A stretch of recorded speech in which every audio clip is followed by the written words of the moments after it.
Here, my gedagtes gaan op hierdie oomblik uit na mense reg oor die wêreld.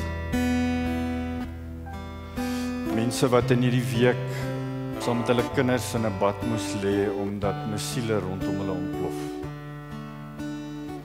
Mense wat in hierdie komende winter in die sneeu moet skuilings soek omdat hulle nie plek het om te bly nie. Vlugtelinge wat reg oor die wêreld versprei is omdat hulle nie meer hulle eie woonplek het. Dink aan ons medegelowiges in die Oekraïne en ek dink aan ons medegelowiges in Turkye. Dink aan mense in die Gaza en baie ander plekke in die wêreld, Here. Waar daar soveel gebrokenheid is, oorloë woed, aardbewings gebeur, vloede. Here, ek bring elkeen van hierdie mense na U toe. Ons kyk vir 'n oomblik weg van onsself af, Here, en ons tree in vir hierdie mense. Sommiges waarvan nie weet waar hulle hoop vandaan kom nie. Doen wonderwerke in hulle midde, Here. En nou vra ek vir U, Here, now come and have your way in us. En ek bid dat ons net dit sal hoor. Nou, wat van U afkom. In Jesus naam. Amen.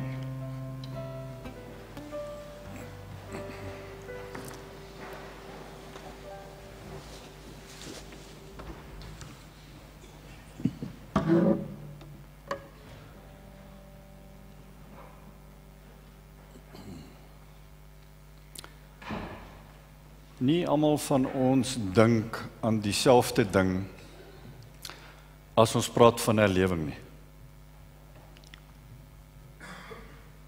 Almal van ons kry 'n prentjie van wat dit moontlik is as ons dink aan die woord herlewing, maar ek dink nie dit stem noodwendig ooreen met dit wat in die woord staan, dit wat in die Bybel staan nie. So as ons die woord herlewing noem, waaraan dink ons? En ek vermoed, as ons tradisioneel die woord in die kerk sou hoor, dan kon dit dalk verstaan word in die konteks van dis sinoniem aan evangelisasie. Dis dalk 'n evangelisasieveldtog met 'n klomp tentuitreike vir 'n week of 2 weke lank. Dis dalk 'n stadionbyeenkoms waar 'n klomp mense bymekaar kom, massa byeenkomste. Verlore siele word bereik vir die koninkryk. Niks verkeerd met hierdie tipe byeenkomste nie. Herlewing kan ook beteken dat mense bymekaar kom en ontmoetings het waar daar soms baie vreemde dinge gebeur en op vreemde maniere bymekaar is. Mense word genooi na herlewingsbyeenkomste toe. En hulle het 'n ontmoeting met die Here, hulle lewe word getransformeer, ander mense se lewens word nie regtig verander nie en hulle beweeg maar net van die een herlewingsbyeenkoms na die volgende een toe. Ek dink albei hierdie beskrywings van herlewing kom tog kort van dit wat die Bybel vir ons sê wat dit beteken. Om die waarheid te sê, gebruik die Bybel nie eers as ons die Afrikaanse ou of nuwe vertaling sou lees, sal jy nie die woord herlewing daar vind nie. Jy sal dalk ergens, ek dink ek kon een plek die woord herleef vind. In die Engelse vertalings word gepraat van awakening of restore. Herstel of ontwaking. Bybelse herlewings, as jy daarna kyk, sedert die Ou Testamentiese tye reg deur tot in die Nuwe Testamentiese tyd, is die een eienskap daarvan, en dis die belangrike wat ons moet hoor vanoggend. Die een eienskap daarvan is eintlik die kerk wat herleef. Die kerk wat herleef. God se mense wat herleef. As jy bietjie fyner daarna kyk, dan vind ons dat die mense van God eintlik besig was om agteruit te gaan, om bietjie te backslide, om verder weg te dwaal van God af. En Ou Testamentiese figure, ons ken 'n paar van hulle en ek het net nou so vinnig gekyk, daar's te veel nou om eintlik te noem, maar Nehemia en Sagaria en Esra en Moses, mense wat die Here gestuur het in hierdie agteruitgang in met 'n boodskap. Hierdie profete of priesters of predikante of evangeliste in die hedendaagse tye in die afgelope klompie eeue, God het gekom om God se mense aan te moedig tot herstel, tot herlewing in hulle harte, dat hulle harte sal teruggee vir God. Die meeste van die tyd is dit die tipe verhaal. Wanneer ons van herlewing praat, dis die kerk wat moet herleef. In die Bybel is dit die Here wat sy mense terugroep na homself toe, die kerk wat weer ontwaak en as gevolg daarvan, omdat die mense van die Here nou weer aan die brand is vir hom, word mense buite die kerk radikaal geaffekteer. Omdat die mense van God weer aan die brand is. Ons moet verstaan, die mense van God was altyd bedoel om die lig vir die nasies te wees, was altyd bedoel om die stad op die berg te wees. Diegene wat die Here verteenwoordig by die nasies, sodat mense buite die kerk hulle self kan draai na Jahwe toe. So wanneer ek vanoggend van herlewing praat, dan moet ons vanoggend eintlik maar net die Here vra, Here, wat is dit wat U wil hê ons moet doen? Wat moet ek doen? Wat moet jy doen? Wat beteken dit? Herlewing is nie 'n byeenkoms of 'n paar byeenkomste nie. Dis nie net verlorenes wat gered word nie. Dit is al hierdie dinge, maar dis eintlik die Here wat sy vuur, wat die vuur in mense se harte, wat brand, wat dit aanblaas. Die wind van die Gees wat dit aanblaas en dit het 'n effek op almal om ons, almal met wie ons in aanraking kom. Hulle sê in die algemeen kan veldbrande nog beheer word tot so, en die boere sal dalk beter weet, maar tot so 24 km/h. Wanneer winde hoër is 30 km/h begin waai, dan raak dit moeilik om hierdie vuur te beheer. En later hier van 45 km/h of sal jy vind dat die vuurvegters eintlik maar op 'n stadium moet opgee, dan moet die vuur homself maar uitwoed. Wanneer die Here kom en sy kerk herstel en laat herleef en herlewing in mense se harte posvat en hy 'n vuur in ons harte plaas, sal dit 'n vuur wees wat hy aanblaas en wat nie geblus kan word nie. Dis 'n vuur wat sonder keer deur 'n stad of 'n dorp sal brand, maar dit moet ergens begin. En dis in my en jou hart.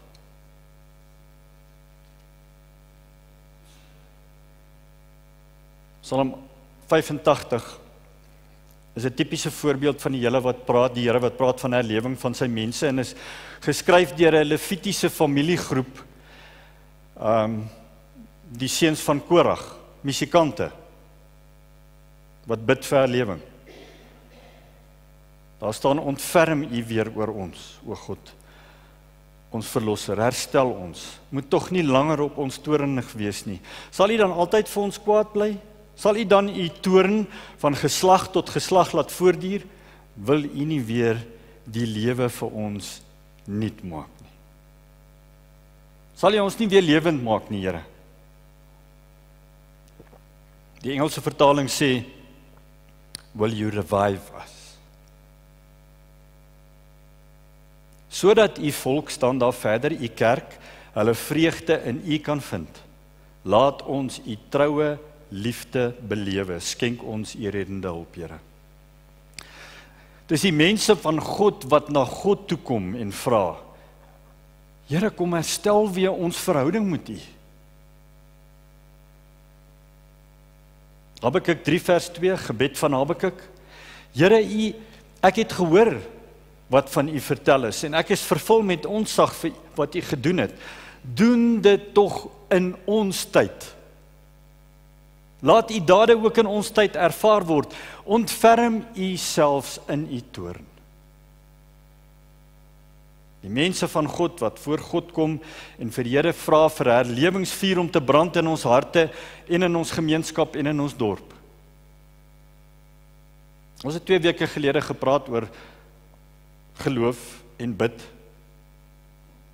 En as ons nie bid en vir die Here vra vir herlewing nie, dan glo ons nie dat herlewing moontlik is nie. Begin in die kerk, begin by ons, begin in ons harte. In mense se harte wat brandend is vir die Here.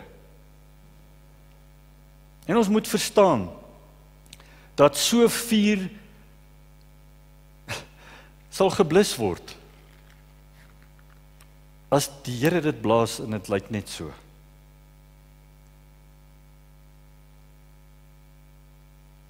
Die Here soek vure wat brandend is in ons harte. Dan kan hy dit blaas, en dan sal dit nie geblus kan word nie. 'n Paar mense het herlewing probeer definieer. Martin Lloyd-Jones het gesê, you cannot revive something that has never had life. Iets wat nog nooit gelewe het, kan nie herleef nie. Ongelowiges kan nie herleef nie. So herlewing is per definisie in die eerste plek die ontwaking van trae en slapende kerklidmate.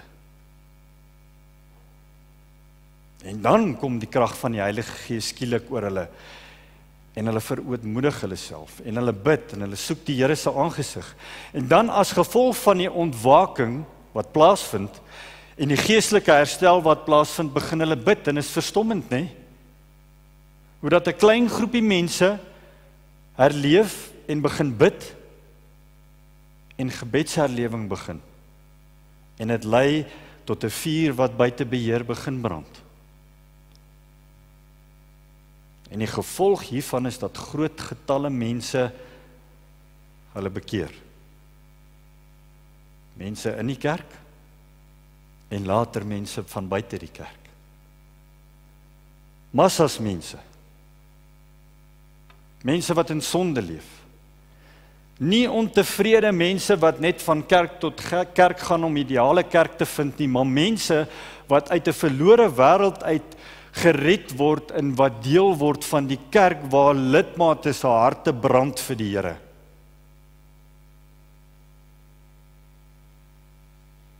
En dan sê Charles Finney, en ek vertaal dit, as ons veronderstel dat herlewing nodig is omdat die kerk teruggeval het in 'n posisie van geestelike gemaksig en sonde, dan behels herlewing dat die kerk terugkeer na God met 'n diep oortuiging van sonde en dan die bekering van sondaars.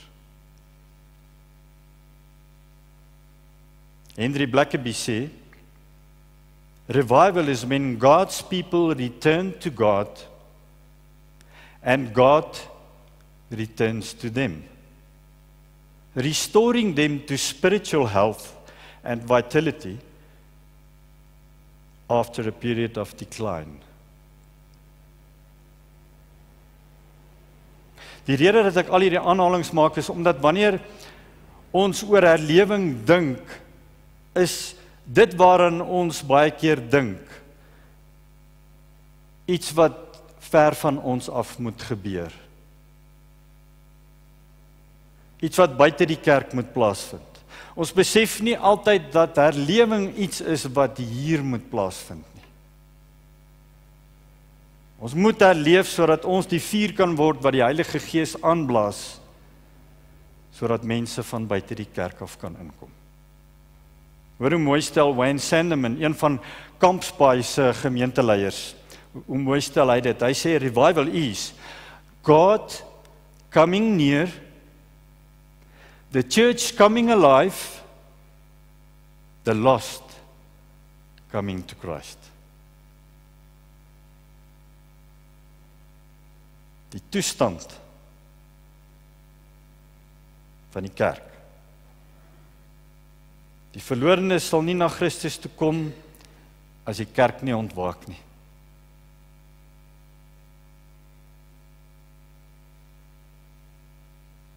En ek glo absoluut die Here wil sy kerk herleef. Ek glo hy wil dit doen en hy kan dit doen en ons moet dit bid.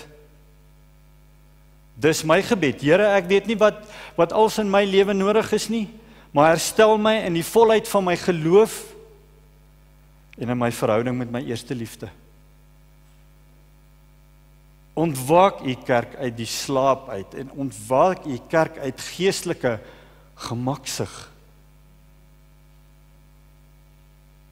Ek het myself weer eens hierdie week afgevra, hoekom so baie goed in my lewe soms eerder prioriteit kry en nie net die Here nie. Ek worstel daarmee, julle. Want ek het herlewing geproe in my lewe. 'n Tyd toe ander dinge in my lewe nie prioriteit gehad het nie en net die Here. En tog het al die ander dinge altyd in plek geval. 'n Tyd toe God se mense net nie genoeg van hom kon kry nie. Elke afspraak was, Here, wat gaan U volgende doen? Here, wat gaan U vandag doen? Die gees van die Here het beweeg tussen mense. Daar was ontmoetings gewees met die lewende God, want sy kinders se harte was aan die brand vir hom. 'n Tyd waarin my lewe getransformeer is. Die Here het my in daardie beweging van sy gees, ek wil nie eintlik sê bekeer nie, eintlik ingered. Dit het my lewe verander.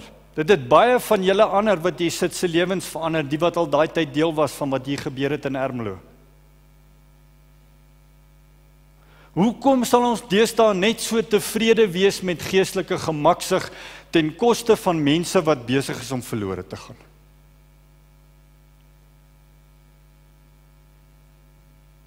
Herlewing het goeie disippelskap nodig.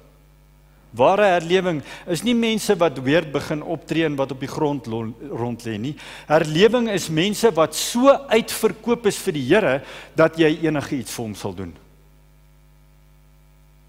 Jy doen wat jy hoor, hy wil hê jy moet doen, en jy doen dit, al is dit vir jou ongemaklik, en dan maak dit nie vir jou altyd sin nie. Absolute vertroue in God. Die feit dat ek hier voor julle staan vandag en preek, definitief nie iets wat ek sou doen, voordat die Here nie herlewing in my lewe gegee het nie. Voor 1997 sou ek nooit vir iemand gepreek het nie, inteendeel, ek sou selde met meer as een persoon op 'n slag gepraat het. Maar dis wat herlewing doen in jou lewe. Ek sê nie dis nou tweede natuur en dit kom maklik nie. Maar om te preek moet jy kan lees. En om te kan preek moet jy 'n woordeskat hê.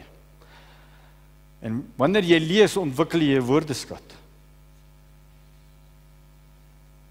En ek het net Trompie en Jasper en die Eile gelees, omdat my ma so gesê het. Ek moet al my vertroue in die Here plaas voordat ek hier opstap. En dis die regte ding om te doen, ek weet.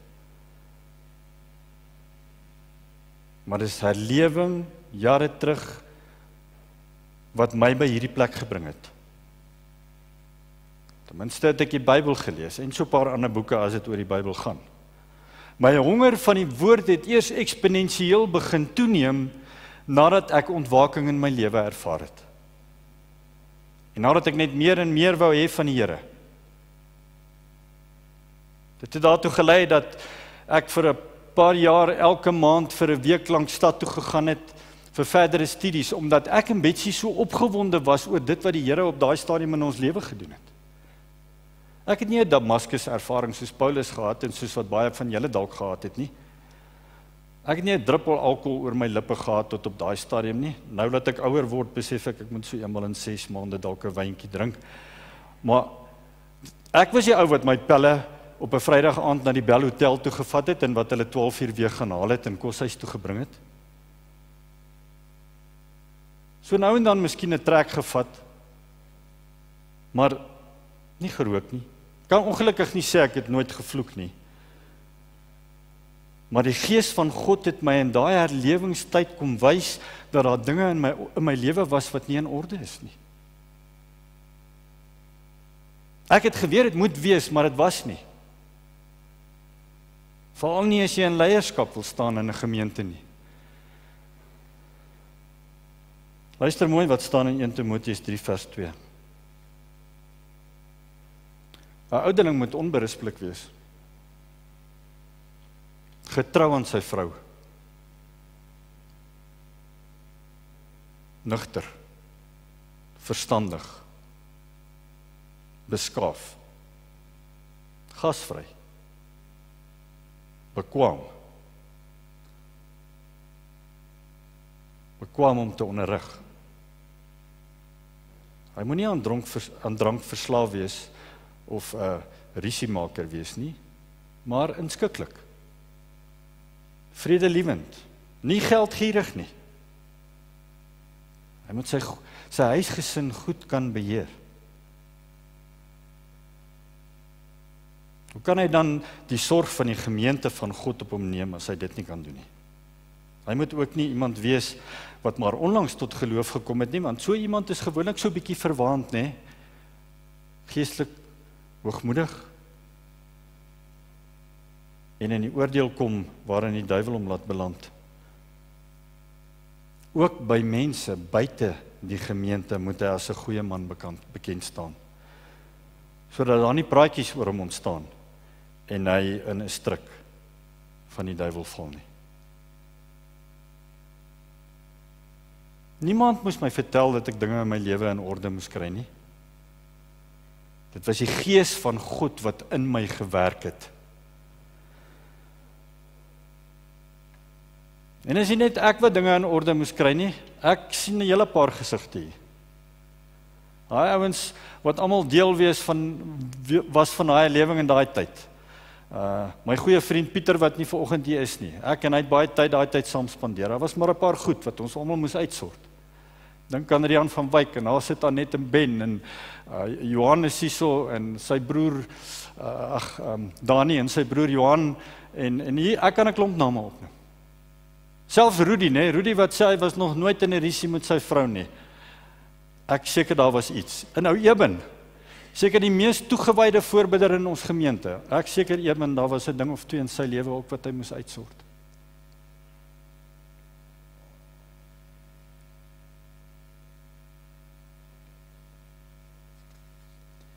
Julle kom agter, ek noem nie die vrouens se name nie, want hulle was altyd nog onberispelik.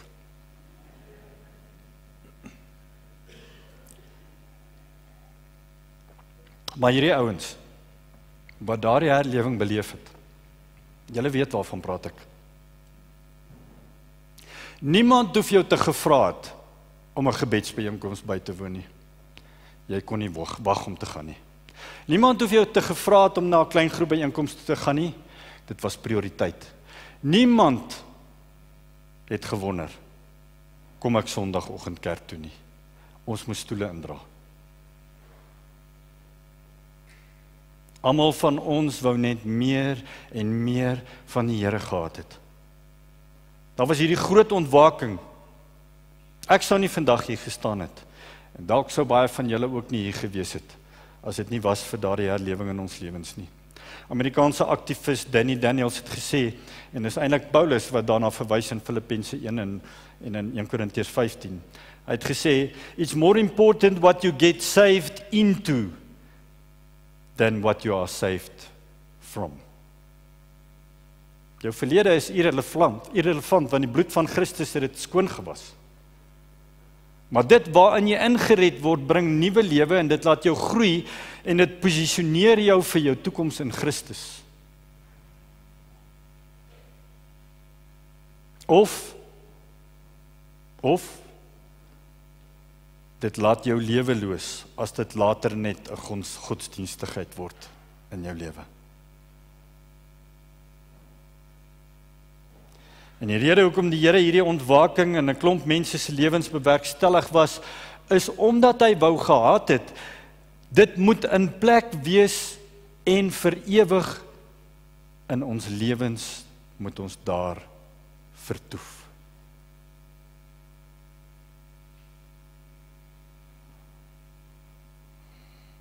Maar in die afgelope klompie jare het dit my begin pla dat daar iets is wat kort. So geseënd, maar ons kan nie tevrede wees nie. Dit is asof ons maar net tevrede geraak het. Tevrede geraak het met vanilla. Ag, gee my maar sommer vanilla. Klere maak my ongemaklik, en ek weet nie hoe dit gaan smaak nie. Die vlakke van entoesiasme en opgewondenheid van hoe gekleurde melkskommel kan proe, maak my so bietjie senuweeagtig. As die vuur in my begin brand en die gees begin waai, weet ek nie in wat se posisie ek nou sal beland nie, jy weet, en wat dit van my gaan vra nie, so kom ek bly maar eerder by vanilla.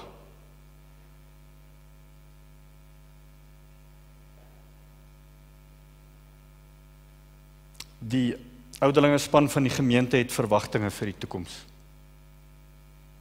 Dat die gemeente nie haar roeping sal vergeet nie. Die bruid van Christus. Dat ons nie ons roeping sal vergeet nie. Dat ons gereed sal wees vir dit wat die Here gaan doen in die volgende jaar en wat hy in die volgende jare gaan doen. Ons het 'n jong generasie nodig wat verder as ons sal hardloop, wat verby ons sal hardloop, wat sterker as ons sal hardloop. So hoe gaan dit gebeur? Hoe gaan ons dit doen? Onthou, ek het nie boeke gelees nie, maar ek het dan die Bybel gelees. Een van die klassieke gedeeltes van hoe ons dit kan doen is 2 Kronieke 7. Gedeelte wat julle nou sal hoor, die wat vergeet het, wat julle al baie gehoor het. Maar vir konteks gaan ek net so 'n bietjie vroeër begin lees in 2 Kronieke 6. Salomo het pas die tempel klaar gebou en hy het gebid, en hy bid die volgende. Hy sê, en as die volk Israel verslaan word voor die vyand, omdat hulle teen die gesondig het, en hulle bekeer en die naam bely en bid en smeek voor die aangesig in hierdie huis, wil u dan hoor uit die hemel en die sonde van die volk Israel vergewe, en hulle terugbring na die land, wat u aan hulle en hulle vaders gegee het. Here, sal u hulle herstel, sal u hulle laat herleef? As die hemel toegesluit is, ek haal net gedeeltes aan uit die volgende gedeelte, as die hemel toegesluit is, as daar hongersnood is in die land, soos elkeen sy plaag en sy smart te kenne gee en sy hande na hierdie tempel toe uitstrek, sal u ons asseblief laat ontwaak, Here, en herstel, sal u vir ons herlewing gee? En hy bid hierdie gebed in hoofstuk 6, julle sal dit daar kry, julle kan dit maar gaan lees. En dan in 2 Kronieke 7 vers 1. Toe Salomo klaar gebid het, het daar 'n vuur uit die hemel gekom en die brandoffers en ander diereoffers verteer en die magtige teenwoordigheid van die Here het die tempel gevul. Die priesters kon nie in die huis van die Here ingaan nie. So het sy magtige teenwoordigheid die huis gevul.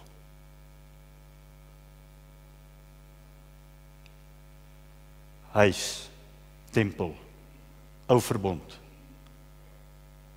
nuwe verbond. Hier is die huis, hier is die tempel. Dink jou in, né? Die plek gevul met vuur, al wil jy inkom, jy kan nie inkom nie. Vers 3, toe al die Israeliete sien dat die vuur en die magtige teenwoordigheid van die Here op die tempel afkom, het hulle op die plaveisel gekniel. Hulle het in eerbetoon gebuig en die Here geloof, en hulle het gesê, want hy is goed en aan sy liefde is daar geen einde nie. Hoekom het hulle dit gesê? Dank die Here dat hy goed is, dat daar aan sy liefde geen einde is nie, want jy sien, ons het die pad byster geraak en ons het nou teruggekom na die Here toe, En wat doen hy? Hy kom terug na ons toe. Staan dan in vers 11, so het Salomo dan die huis van die Here, die tempel, en die koninklike paleis voltooi. Alles wat Salomo onderneem het aan die huis van die Here en aan sy eie paleis is voorspoedig afgehandel. Daarna verskyn die Here een nag aan Salomo en hy sê vir hom, Salomo het gebid en die Here reageer. Hy sê, ek het jou gebed verhoor en hierdie plek vir my gekies as die plek waar daar vir my offerandes gebring sal word.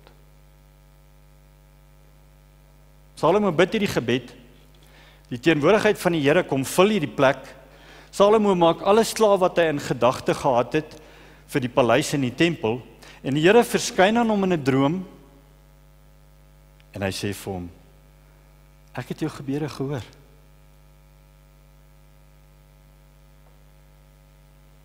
Vers 13. As ek die hemel gesluit hou, sodat daar geen reën is nie, of as ek die sprinkaan beveel om die land kaal te vreet, of as ek pes onder my volk stuur, as dinge in jou lewe net een groot uitdaging is,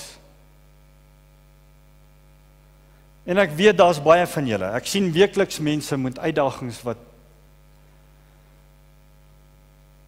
ek weet nie hoe julle alles hanteer nie. Net onder die kantoorpersoneel van hierdie gemeente was daar in hierdie jaar groot uitdagings. Vers 14. Die Here gaan verder. Hy sê, en as my volk, as my kerk, as my kinders, as my mense, oor wie my naam uitgeroep is, Christene, vernoem na Christus, as my mense, oor wie my naam uitgeroep is, nie die verlorenes nie, my kerk, as hulle verootmoedig en bid en my aangesig soek, en hulle bekeer van hulle verkeerde weë, dan sal ek uit die hemel hoor, en ek sal hulle sonde vergewe, en ek sal hulle land genees.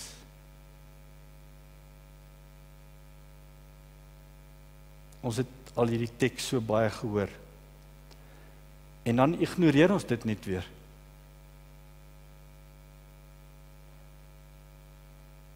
En ek dink baie keer sien ons nie die volgende 2 verse raak nie. Die Here sê, nou sal my oë oop wees, en my ore sal luister, na die gebed van hierdie plek.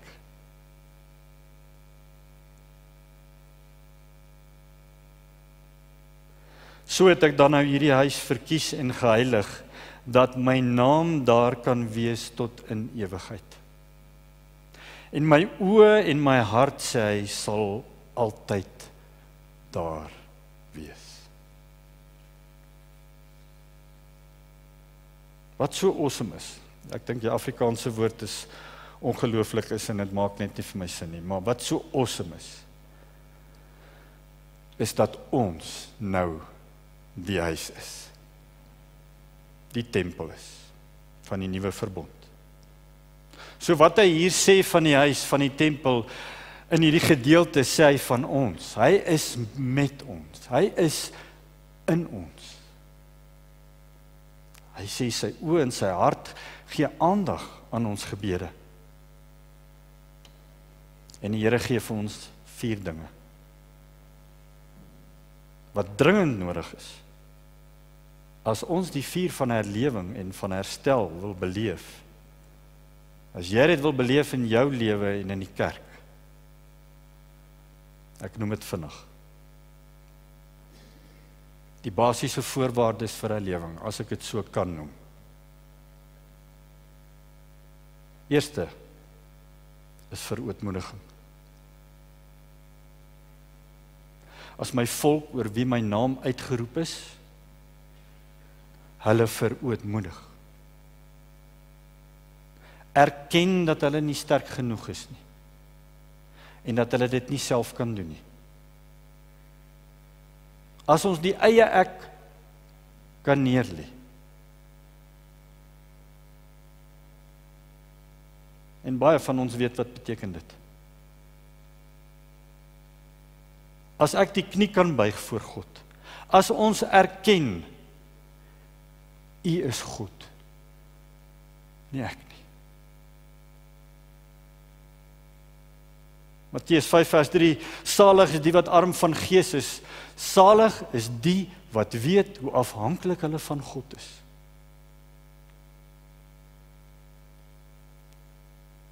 Weet julle hoekom sê die wêreld, jy's maar net 'n Christen omdat jy 'n kruk nodig het? Want ons gaan net na die Here toe wanneer ons in die moeilikheid is.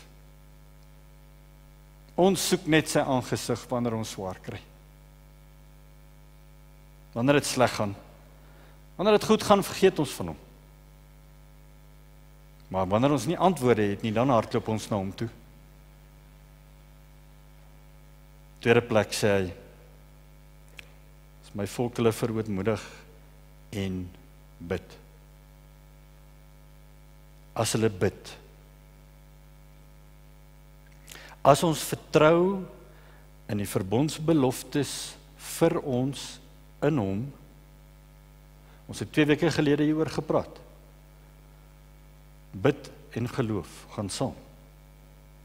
Maar nie net bid vir onsself nie, bid vir ander, intree vir ander. Soos wat die Here Jesus vir ons intree by die Vader.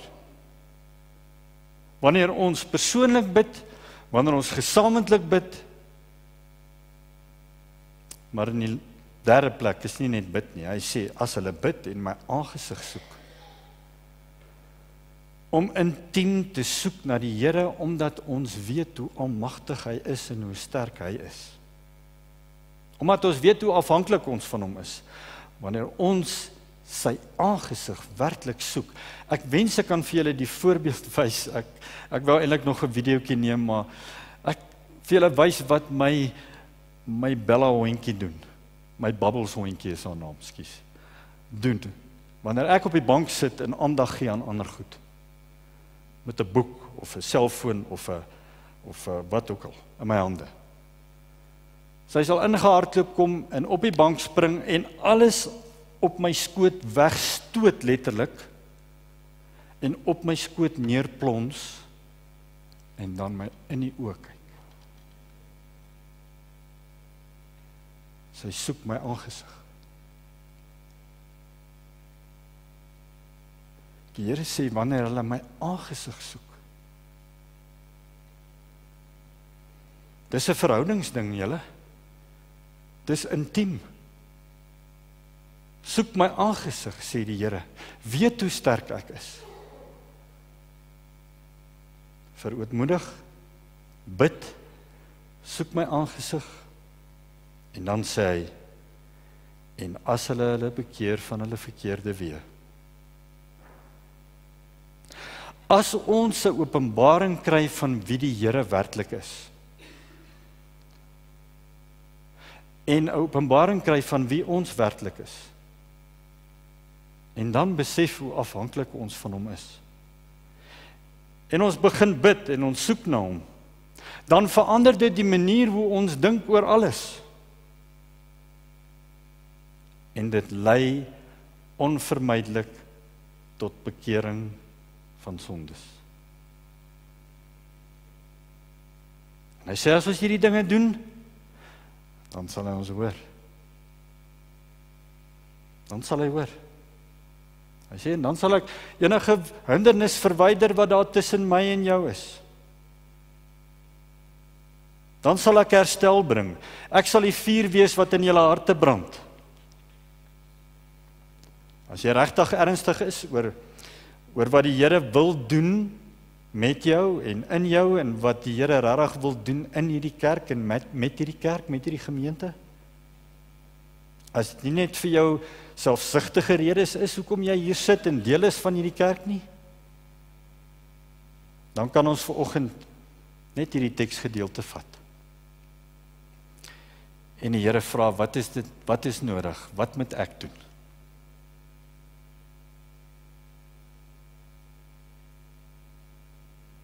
Wat is nodig vir ons om onsself te verootmoedig voor hom? Kom ons bid, soek na die Here se aangesig. Ons laat hom toe om ons weer te verander. Lofspan, julle kan vir my vorentoe kom asseblief. Is dit nodig om na die Here toe te kom? Sodat die Here se krag van herlewing, van herstel, van ontwaking kan kom in ons midde. Kan kom in die kerk. Want as die vuur eers begin brand, sal die Gees dit aanblaas. As die vuur werklik begin brand, sal die Gees van God dit aanblaas. Dit sal nie hierdie tipe van liggie wees wat doodgeblaas word wanneer die Gees begin blaas. Dit sal 'n vuur wees wat brand. En as die vuur eers begin brand, sal dit versprei. Want die vrug van 'n herleefde kerk, die gevolg van 'n herleefde kerk is ongeredde mense wat gered word.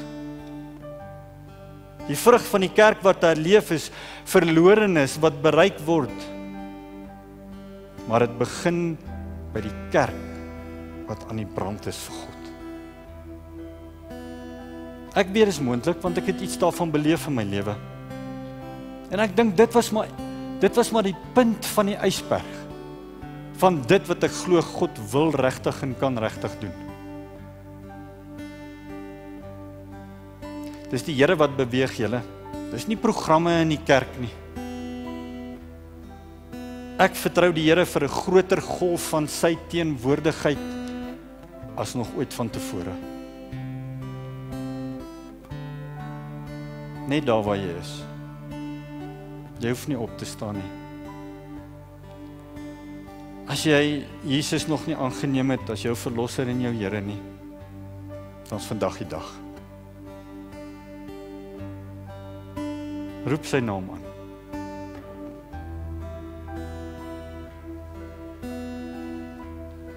Soek sy aangesig. Roep die Here Jesus aan en sê vir hom, jy het hom nodig in jou lewe.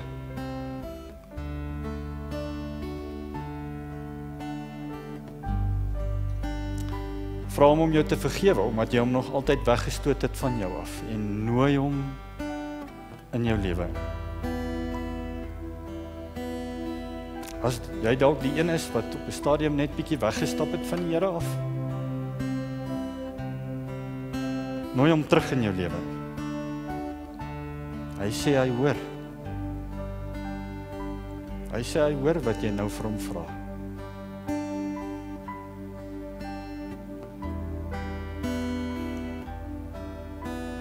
Ek glo daar's regtig iemand wat vanoggend hierdie gebed bid. En ek bid dat die Here jou sal kom vul met sy liefde en dat hy jou sal kom vul met sy Heilige Gees, dat hy sal kom woon in jou.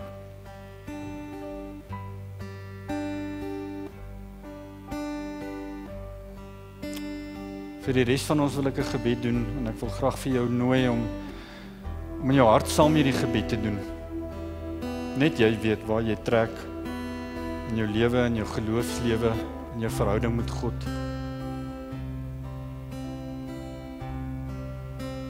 Here, ek wil nie langer meer so lafhartig wees in my verhouding met U nie. So halfhartig.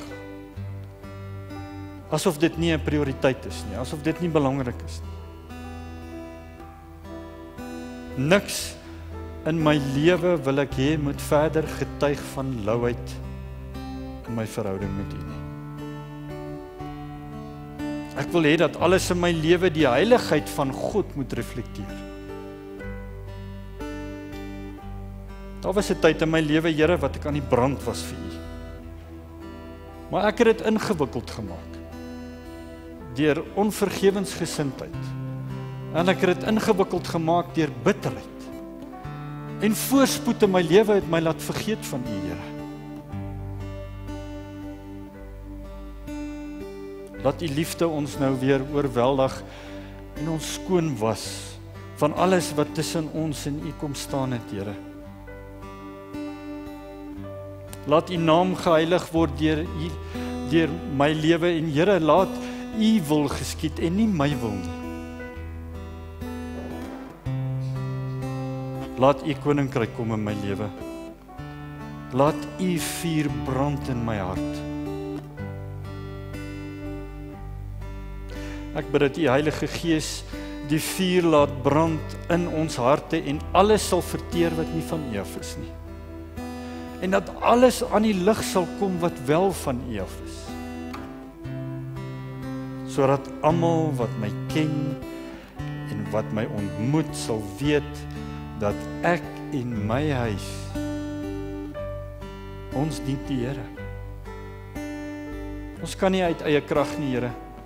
Dit is nie moontlik nie. Dis hoekom ons baie keer sukkel, Here, ons probeer uit eie krag. Ons kan nie. Ons het U nodig, Here. U weet. En ek weet, wat is dit wat skeiding maak tussen my en U? Kom verlos my daarvan asseblief, Here. Kom, Here Jesus. Kom. Laat U glorie hierdie huis vul. Laat U glorie ons harte vul. U is wonderbare God.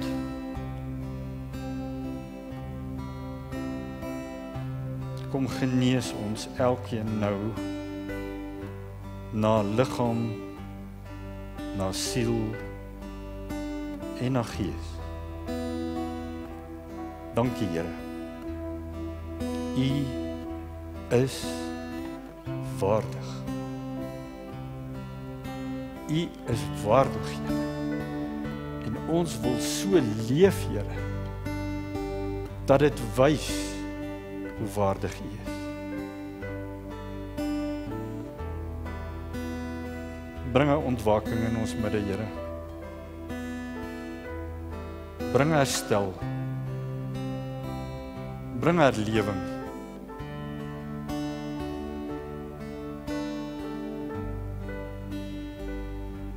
Dankie, Here.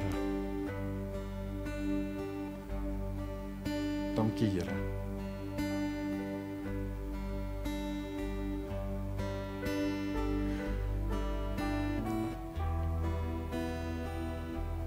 Spandeer soveel tyd soos wat jy wil nou saam met die Here. As jy net hier wil bly sit vir 'n ruk, is dit reg. As jy saam met iemand wil bid, kom gerus vorentoe. Gaan in vrede. In Jesus naam. Amen.